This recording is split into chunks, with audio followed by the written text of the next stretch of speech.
Hello friends, इस video में जानेंगे कि आप MS एक्सेल में किसी सोर्स डेटा के बेस पे पिवट टेबल्स कैसे क्रिएट कर सकते हैं और उसके बेसिस पे चार्ट्स को कैसे इंसर्ट कर सकते हैं।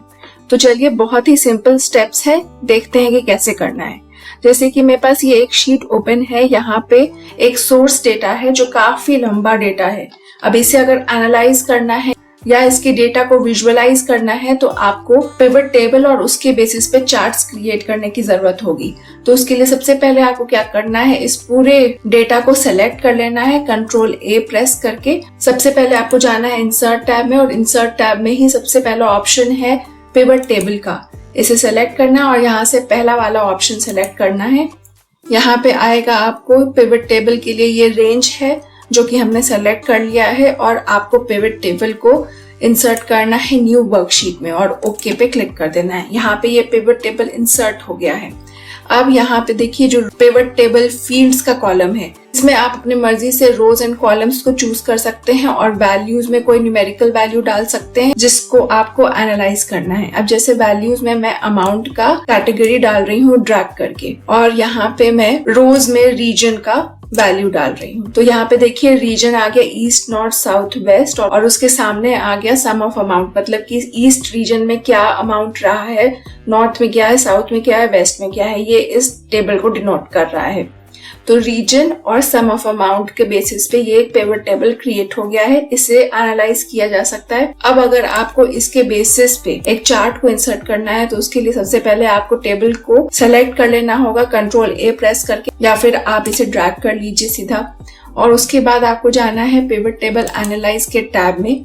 अगर एक बार आप देखिए, अगर आप यहाँ पे अपने कर्सर को रखेंगे पिवट टेबल में ही, तभी ये पिवट टेबल एनालाइज का टैब ओपन होगा। अगर कहीं आप बाहर क्लिक करेंगे तो देखिए पिवट टेबल एनालाइज का टैब नहीं ओपन हो रहा है, इसलिए सेलेक्ट करना है। तो यहाँ पे पिवट टेबल एनालाइज का टैब आ जाएगा। आपको जाना है पिवट चार्ट पे। यहाँ से आपको कोई भी चार्ट चूज कर लेना है, कॉलम, लाइन, पाई, बार, इसमें से आप कोई भी चूज कर सकते हैं। मैं यहाँ पे पाई चार्ट को इंसर्ट कर रही हूँ। यहाँ से मैं ये 3D पाई चार्ट को इंसर्ट कर रही हूँ। ओके पे क्लिक किया तो देखिए यहाँ पे ईस्ट, नॉर्थ, साउथ, वेस्ट का पाई चार्ट आ गया। इसके टाइटल को चेंज कर सकते हैं। एक टाइटल चेंज कर दिया। यहाँ पे आप प्लस के आइकन पे क्लिक करके यहाँ पे देखिए डेटा लेबल्स को इंसर्ट कर सकते हैं। यहाँ से ये डेटा लेबल्स जो कि सम ऑफ अमाउंट है, ये यहाँ पे इंसर्ट हो गया।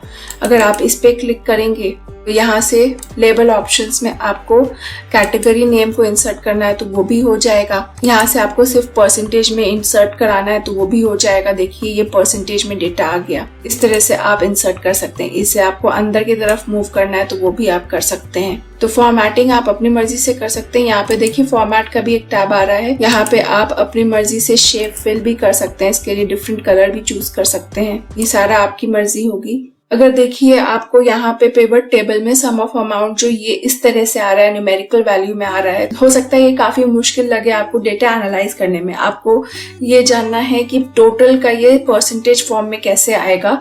तो उसके लिए आपको यहाँ पे क्लिक करना है और यहाँ पे राइट क्लिक करने के बाद show value as percentage of grand total पे आपको क्लिक करना है। तो देखिए परसेंटेज के फॉर्म में आ जाएगा जो कि इस पाई चार्ट में रिप्रेजेंटेड है। तो इस तरह से आप बहुत सिंपली डेटा को यूज करके एनालिसिस कर सकते हैं। अगर परसेंटेज में कन्वर्ट कर देंगे तो डेटा को समझना ज्यादा आसान होता है पाई चार्ट के केस में। अब अगर मैं यहाँ पे देखूं, पिवट टेबल एनालाइज के टैब में रिकमेंडेड पाई चार्ट्स के भी ऑप्शंस आपको मिलते हैं कि आप यहाँ से अपने मर्जी से कोई भी चार्ट को इंसर्ट कर सकते हैं जो भी रिकमेंडेड है आपके डेटा के बेस पे। जैसे यहाँ पे देखिए क्लाइंट से रिलेटेड जो सम ऑफ अमाउंट आ रहा है वो भी आप इंसर्ट कर सकते हैं। मैं यहाँ ओके पे क्लिक करूंगी। देखिए यहाँ पे जो टेबल है वो चेंज हो गया और यहाँ पे चार्ट भी बदल गया। तो इस तरह से जैसे ही पिवट टेबल चेंज होगा वैसे ही आपका चार्ट भी चेंज हो जाएगा। अगर आपको और पिवट टेबल्स को इंसर्ट करना है तो आप सोर्स डेटा पे जाइए, इंसर्ट पे जाइए, उसके बाद पिवट टेबल पे जाइए और फिर यहाँ पे फ्रॉम टेबल में न्यू वर्कशीट पे एक और पिवट टेबल को इंसर्ट कर दीजिए और ओके कर दीजिए। तो यहाँ पे ये पिवट टेबल ओपन हो जाएगा दूसरे शीट में। अगर आपको एक ही शीट में चाहिए तो आप इसे मूव भी कर सकते हैं। Move pivot table to location देना होगा, यहाँ पे मूव करना है शीट 2 में। तो यहाँ पे मैं ओके कर रही हूँ, तो एक और पिवट टेबल इंसर्ट हो गया। यहाँ पे अब और आप पिवट टेबल को इंसर्ट करके, जैसे क्वार्टर को अगर मैं रोज में ले रही हूँ और यहाँ पे अमाउंट वैल्यूज में ले रही हूँ, तो इस तरह से एक पिवट टेबल इंसर्ट हुआ।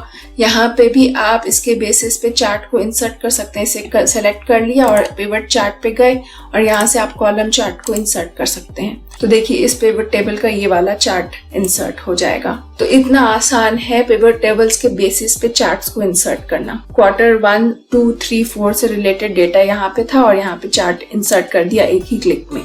तो ये एक तरीका है पिवट टेबल्स के बेसिस पे चार्ट्स को इंसर्ट करने का। फिर आप चार्ट्स की फॉर्मेटिंग अपने आप कर लीजिए। जैसे अगर मैं इसे सेलेक्ट करके रखूंगी, फॉर्मेट पे गए, यहाँ से शेप फिल में से कोई और कलर चूज कर लिया।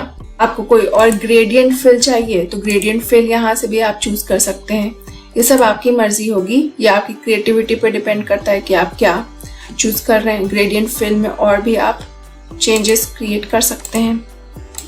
इस तरह का चाहिए आपका कॉलम ग्राफ दिखे तो ये आप ऐड कर दीजिए। तो अगर आपको ये वीडियो अच्छा लगा तो वीडियो को लाइक कीजिए और चैनल को सब्सक्राइब कीजिए। आपका वीडियो देखने के लिए बहुत बहुत धन्यवाद।